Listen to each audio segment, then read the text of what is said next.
Hey honey, Wednesday Midgard. My name is Michelle from Throw Once Another Letter. Hello and welcome back to my channel. And today we're going to be doing a wrap up while also washing dishes. So I have not given you a January or a February wrap up, so we're going to just talk about everything that I read in the last couple of months. And you know, this is probably going to be a long video, and I got thoughts about a lot of things. You know, this is January and then this is February. I didn't read a whole lot in February, so I've been wanting to get back to that feeling of old booktube of you know, you're just starting and you're just like getting into things and you're like really excited about it, so you just kind of like vlog wherever. I have a system of how I like to do my dishes. Here, we'll let those sit for a minute. But as you can see behind me, it's a shitstorm over there, which I will get to eventually.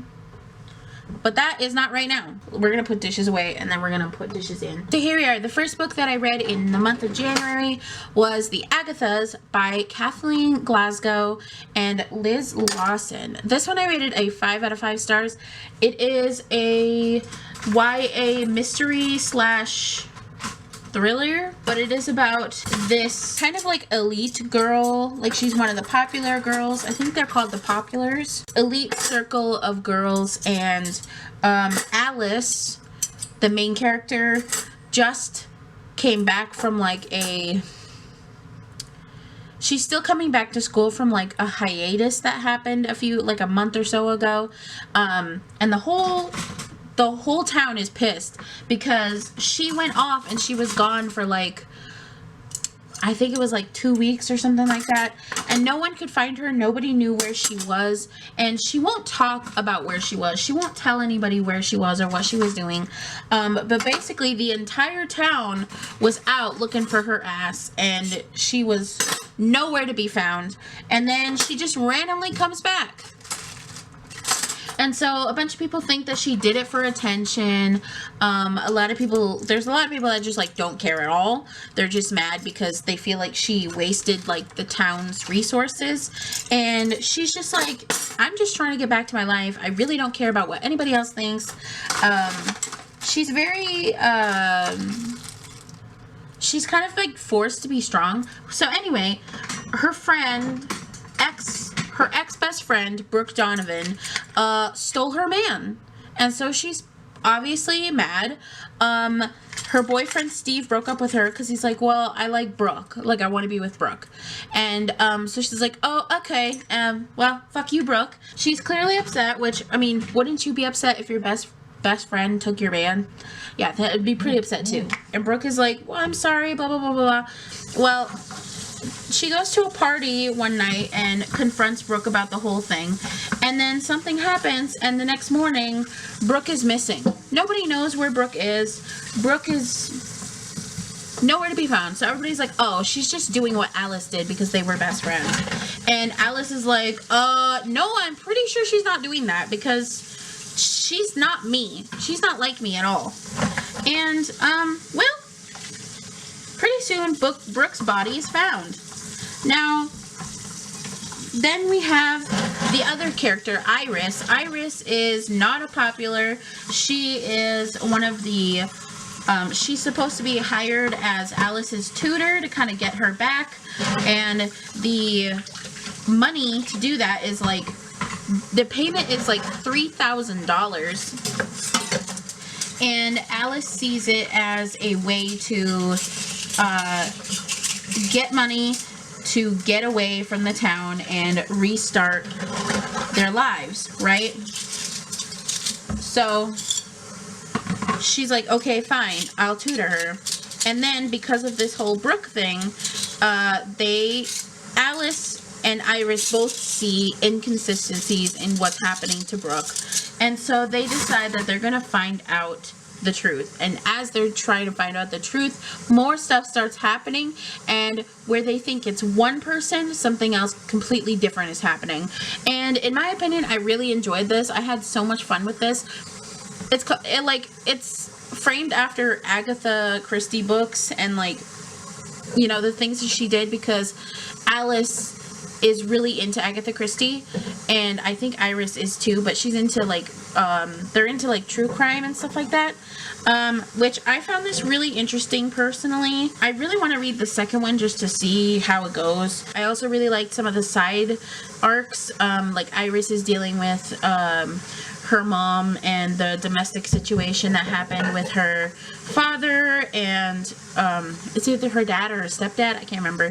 And then Alice is dealing with her ex-best friend's death, and is dealing with like society stuff.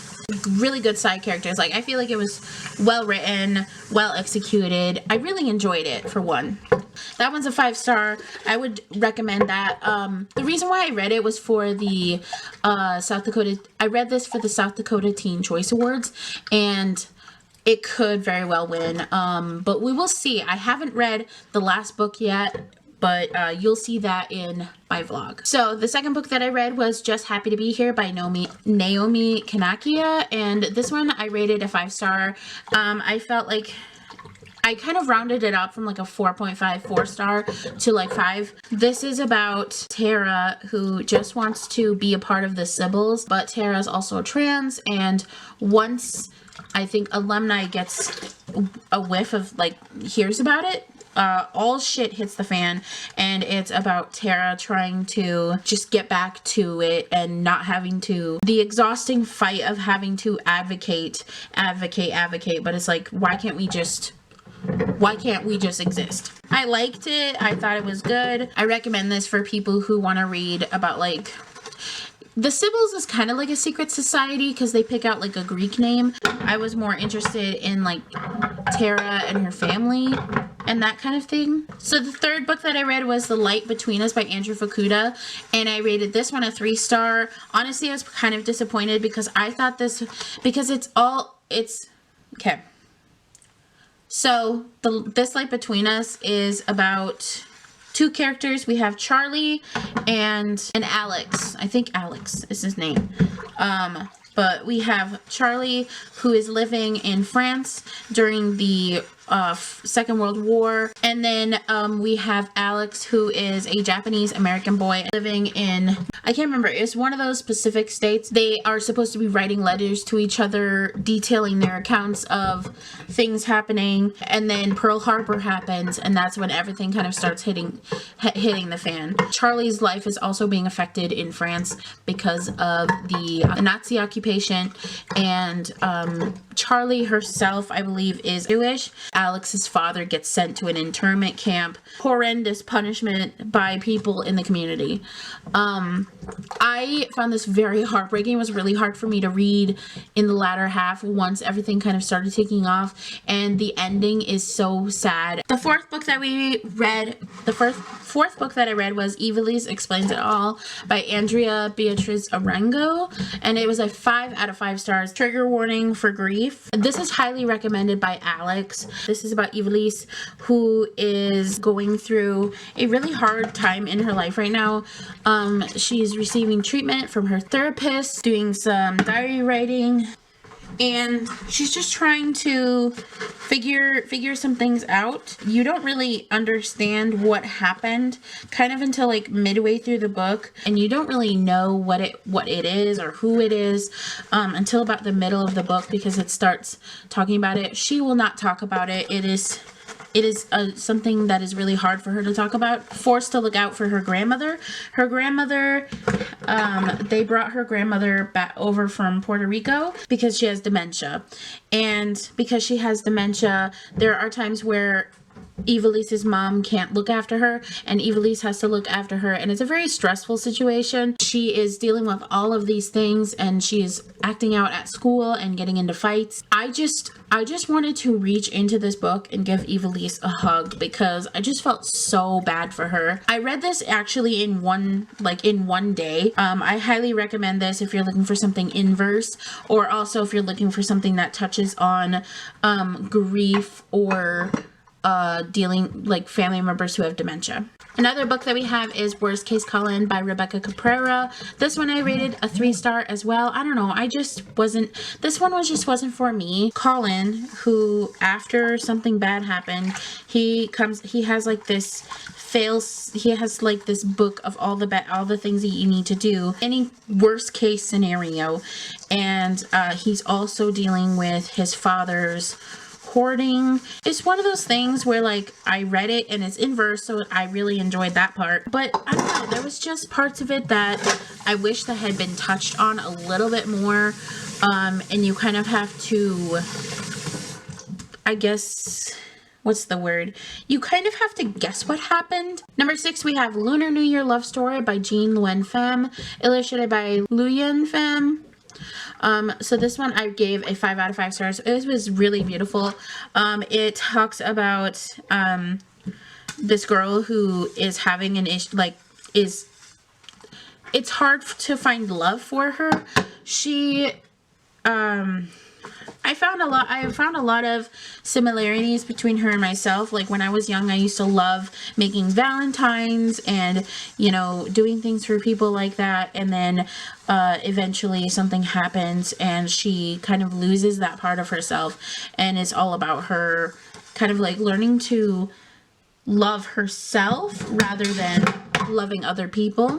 The art tells the story so well. It tells it so much better than I could even describe it. Number 7, we have The Girl Who Sang, Estelle Nadel, Bethany, illustrated by Bethany Strout and Sammy Savos. So this one is told about, I think, 1940s Poland during the German occupation and the Nazis and everything that happened there. It was really sad. It was really sad. I gave it a 4-star. It is like partially a memoir, but like also all this other stuff happens, and there were parts that were just like a little like really sad for me. It talks about her, what happened, the ways that her family was separated from each other, and then the ways that she was able to like find some of her family.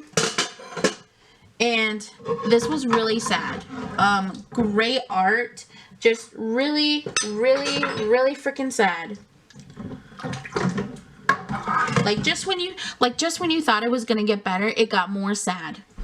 All right, number 8, we have The Weight of Blood by Tiffany D. Jackson. This one is also a South Dakota Teen Choice Awards finalist. This one, I really enjoyed it. It is a Carrie retelling. So major thank you to April who sent me this book. I got this for, I think, Christmas. It sticks pretty close to the books, or not book. It sticks closely more so to the movie. Not necessarily, more so a mix of the original movie as well as the made-for-TV movie. It kind of has the aesthetic of the made-for-TV movie. If you know which one I'm talking about like the 2002 one. I can't remember who stars in that one, but it kind of gives me those vibes because it does have like a podcast in it. Okay, so number 9, we have Amari and the Night Brothers by B.B. Alston. I'm not gonna lie, I am not really a fantasy girl, but I enjoyed this. I listened to it. I would give it a 5-star. We have Amari, who is still kind of trying to figure out what happened to her brother, and then she finds this like magical world that her brother left for her to be a part of, and she has to like, it's kind of like a little mystery because she has to figure some stuff out. And I don't know, like I enjoyed this, but I don't think that I'm going to continue on with this series. But overall, really good. Also touches on the inadequacies of the legal system and the ways that it fails black and brown bodies. And so that part, in a middle grade novel, love that. So I would still recommend it regardless, even if I am not going to continue on. Like, this, I have no complaints, no No qualms. Alrighty, so the next few books here I have that are actually part of the Dear America series, so that will be in a different video, but I will tell you what I read. I read I Thought My Soul Would Rise and Fly, A Diary of Patsy, a Free Girl, and this one I believe is written, I can't remember who the author is, but it is written by a black author and also received a Coretta Scott King Award, so that one I'm glad about. I will say I like this one a lot. Then the next one I read was Mirror, Mirror on the Wall, The Diary of Bess Brennan. Number 12 is Early Sunday Morning, The Pearl Harbor Diary of Amber Billows. And this one and Mirror, Mirror on the Wall are both written by Barry Denenberg. All I gotta say is Barry Denenberg,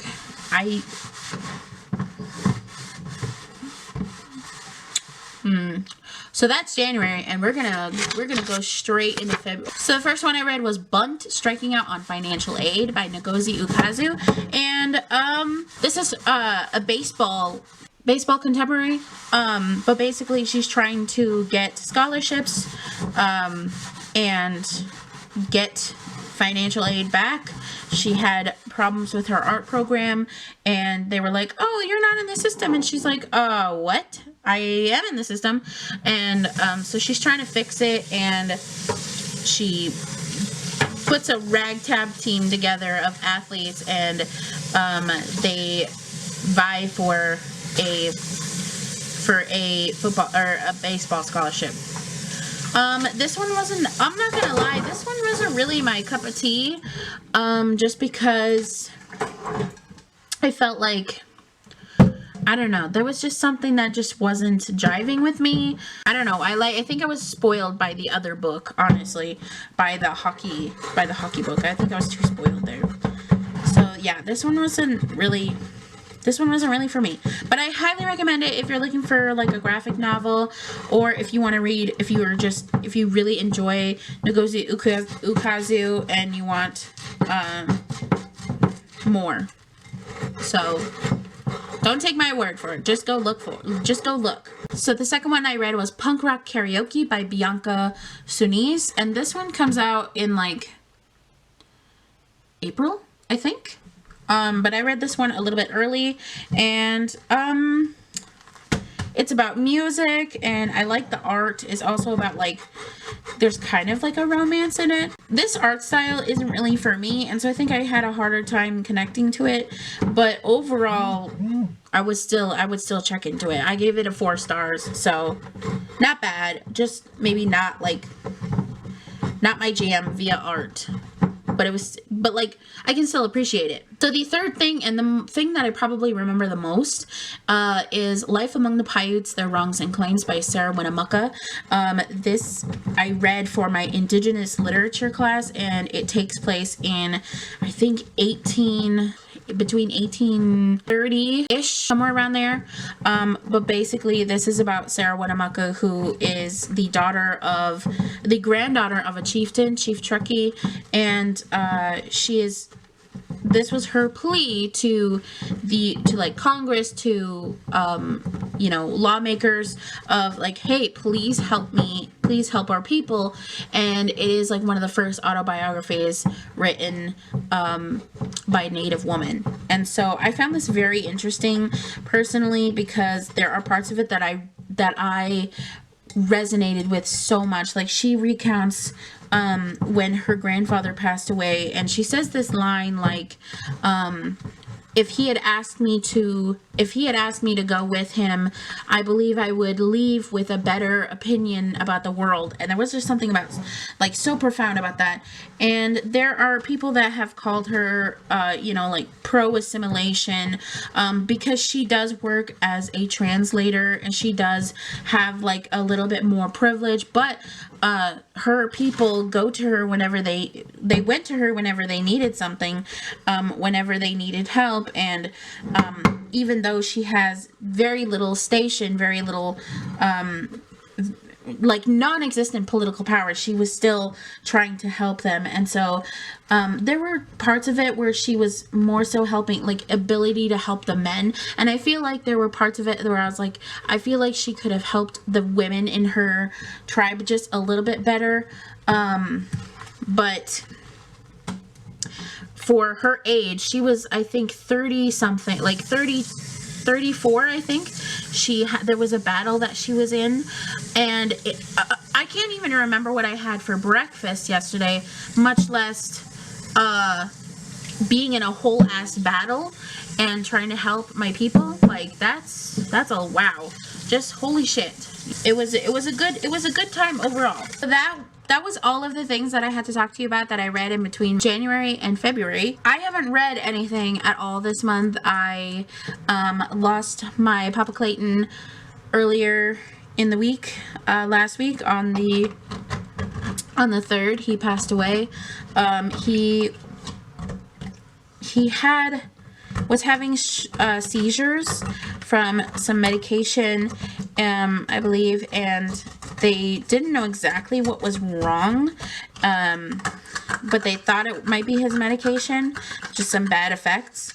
But during one of the seizures, he suffered a stroke, and so my mom went up there, and then she came home, and then she went back up there to be with him in his final moments, because the doctors were like, well, he's gonna go. So he left on Sunday morning, early in the morning, and then the funeral was on Saturday, and now today is Monday. So thank you to everybody who's reached out to me. Thank you to everyone who has, like, asked if they can do anything or wished me well. And because this community, you know, a lot of things happen, a lot of bad stuff happens, a lot of messy, awful things happen, but the thing that I can always count on is that there is always a kind soul in the community that's going to ask how you're doing and if you're okay or if you need anything. And you know, this is the one place that I have always consistently been able to count on someone for, just to vent or to FaceTime, and I'm so grateful for those people. I know that my emotions can be a lot. You know, I've always been told as a kid, like, I'm so dramatic and things like that, and I know that I feel everything so very strongly, but I am so incredibly grateful for the people in this community that have shown me kindness and grace and love, and so I thank you, because without you, I'd feel that much more alone, but with you, I don't feel as alone. So that is how January and February has going. I'm going to talk about some of my favorite books very soon.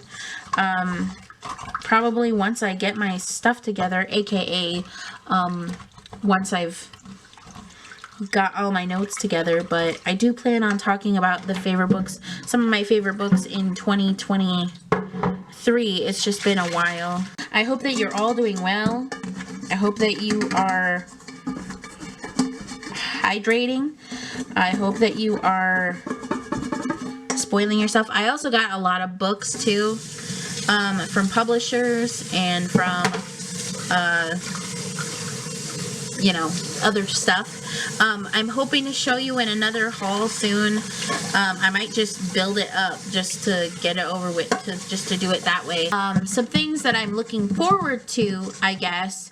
Calvin's birthday is this coming weekend. We also have spring break happening, so Soren gets to stay at home for some rest and relaxation. Tomorrow is his IEP meeting, so we get to talk about some of his needs and goals. We are hoping to do something here very soon for all of you, so I'm hopefully you'll be excited for that. I know I'm excited, and he is also excited. I've been saying that for a couple years now, which I've been saying that I want to get back to the fun of BookTube when it was like when you're a newbie and you're just starting and you're still trying to get like a feel for everything. I want to shout out a channel that I found earlier this week, and I really like his videos. We're gonna look for his page. His channel is called Lit Vibes with 5, and he has about 4 videos up now. No, 5 videos. He has 5 videos. He's at 20K now, so awesome. I love his videos because he talks about like the books that he's been really enjoying lately, and I don't know, I just love his energy. He makes me laugh. He's funny. He's cool. So go check out his videos if you haven't already. Let me know if there's any accounts that I should be checking out. I kind of want to do this where I talk about like a channel at least at the end. Connor from Connor Stompanato, he did a video where he read books that inspired Lindsay Lohan films, which I thought was so good. So I'm gonna link both of those down below, but you should check those out. Let's see, here's some books that I want to read. I got some more Dear America books in the library. I also am hoping to read a book that has been talked about in the book community that I'm not necessarily a fan of the author. I've read the author before, and like her books were just okay. I'm reading another one because of some stuff that people in the book community said, and it was so funny, and it was just a little like ripping on the book, hee hee ha ha. So I wanted to see what it was like. So I hope you like this video. I know it's weird with me,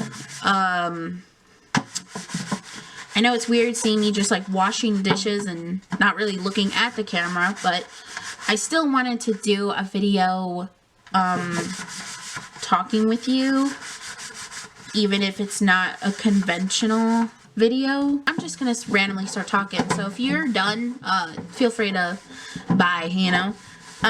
So I recently got a kick in the butt from my cousin Tiffany. My cousin Tiffany is like, when I think of like sacred Native woman, like she immediately comes to mind.